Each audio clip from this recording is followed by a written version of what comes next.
We back in AC going over our two most recent vlogs. I love coming down here.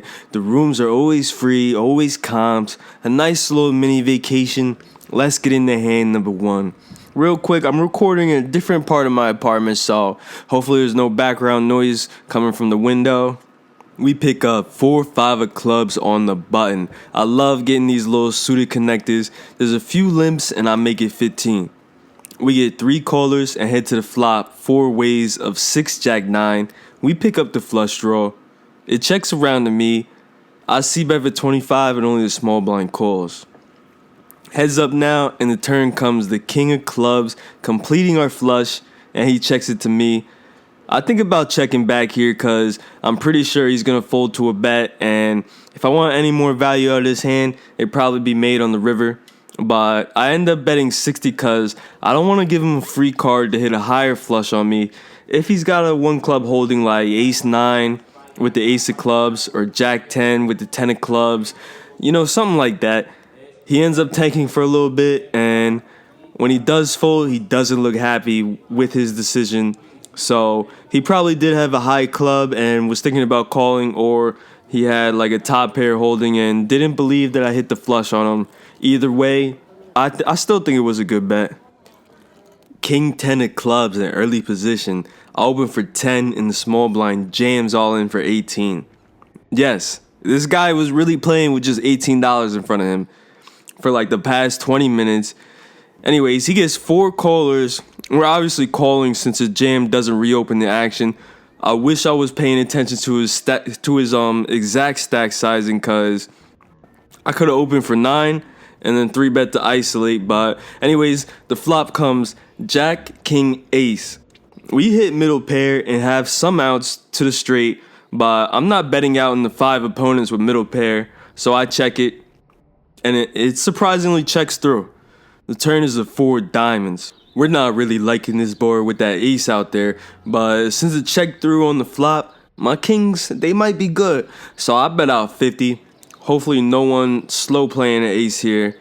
They all fold. This is good. Just need a clean river, and the 10 of clubs come out, giving us 2 pair, but that's not clean. I don't like that. This guy probably got a straight. He probably jammed with like king jack or something, and sure enough, he flips over pocket queens and takes it down. This lucky motherfucker. I think he had like 5 outs there, like a 10% chance on the river. We had him the whole way, but he caught it. Nothing we could do there. On to the next one. This next hand happens immediately after the last one. Back-to-back hands. I hate when this happens. It's bad enough to have to take notes real fast on one hand, but trying to recall 2 hands back-to-back, it's the worst. But we get 7-8 suited with the straddle on in the big blind. There's quite a few limps over to me, so I open the 35. That's 3x plus the limpers. Everyone folds except the short stack that we doubled up last hand. The flop comes 4, 7, 10. We got middle pair. He's so short, he's got less than a pot size bet behind, so I just jam him all in. And based on how this guy's playing, he pretty much plays as any 2 cards. So if we're heads up, I'm going to jam him all in regardless because he's so short. He calls. The turn is a queen. We hit trips on the river. We're good. We take it down. I have a feeling we were even good with just a pair of 7s. That's why I don't recommend sitting with less than 50 bigs. You should really add on or leave because people are constantly just going to put you all in. You could double up once or twice, but eventually, you're going to lose. He rebuys short again after that for 100. Next up, ace-queen offsuit in late position. I open for 15 over a few limps, and we head to flop 3 ways. Looking for a good flop, and we get it. 4-6 ace. First act checks, and surprisingly, the tight lady at the other side of the table donks into me for 15. This scares me a little bit because she's been slow playing monsters all night. So I'm thinking she must be super strong to lead me for 15. For example, she limped pocket kings earlier, then just called an open, did not 3-bet, then slow played all the way to the river and stacked the guy when she called his jam. This is why it's important to pay attention to other hands when you're not in the hands, just so you could get an idea how other people play. So I cautionally just call, and first act also calls. The turn is a 7 of clubs. First act checks, and then she's saying bets for 15. Even though I think she's strong, we gotta see where we're at here. We still shouldn't be losing very often, so I decided to re-raise her now to 60. I don't want to give first act a cheap price to see the river. I can't let her underbet 15 into a $90 pot. That bet's just too small, and the strength of my hand is under-repped. This allows me to see where I'm at, take back control of the hand, and potentially check back on the river since we're in position if she calls, and she might check into me since she thinks I'm strong. But first the act folds, she tanks for a while, and then eventually folds, flashing an ace. We take it down. I always play in the pits before I even make it to the poker room, so I was pretty drained for the night. I decided to leave, and we come back the next day.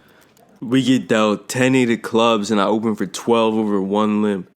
Only the small blind calls, and we go to flop heads up ace 4-9. He checks it to me. This board favors my range, so I see bet with 15, and he calls. The turn is a 9 of diamonds, completing the flush. We go check, but I think sometimes I need to continue betting here.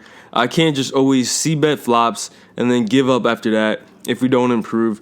People will catch on to that. They'll start floating my flop bets. I need to work on betting all three streets. Anyways, the river is a jack, giving us runner straight. He leads out for 25.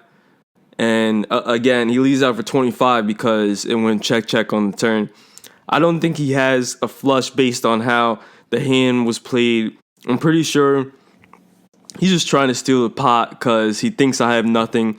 And for that reason, I bump it up to 100. He folds, and we take it down. Table change on the next day, and we get king, queen offsuit. Quite a few limbs, so I open for 18 in middle position and get 3 callers. The flop comes 6, queen, 6. It checks to me. We're out of position to 1 or 2 players. I forgot how many, but even though we flop pretty well, I still think a check since we're multi-way and the board is paired just to pot control a little bit, and it checks through. The turn is a jack. Now when it checks to me, I bet out 30, and only the action player in lead position calls. The river is a 6, giving us a boat. I don't think he's slow playing quad sixes. Now I'm hoping he's got a jack. I know this guy doesn't like folding, so I size up pretty big here, almost full pot for 100. He makes a joke like, oh, you must be pretty strong, man. You slid that in with 2 hands. You got a little bit too excited. That was not the reason at all. I did that because these chips are slippery. Anyone who plays at Borgata knows that these chips are slippery. They slide all over the place. That's why I slid it in with 2 hands. But either way, maybe that gave away to tell because I wanted them to come back to me. If I slid them with 1 hand and they fell, that means that maybe I really don't care about losing them. Maybe he read into that. Either way, he folds, exposing a jack.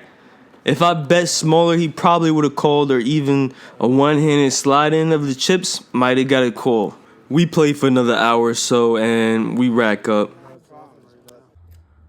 You see the totals. We profit every day. All small wins, but a win's a win. I'll take it. And, that's something I really need to work on. I'm having small wins because I'm playing short sessions. I play all day in the pits, and then by the time I make it into the poker room, I'm pretty drained. And then after a little bit, I feel like leaving, and I leave. And, I really love playing down here in Atlantic City at Borgata. I would play more, but it's about a 2-hour drive for me, so that's only a once in a blue moon trip for me. I can't play there all the time. But that's it for today, though. I'll see y'all on the next one.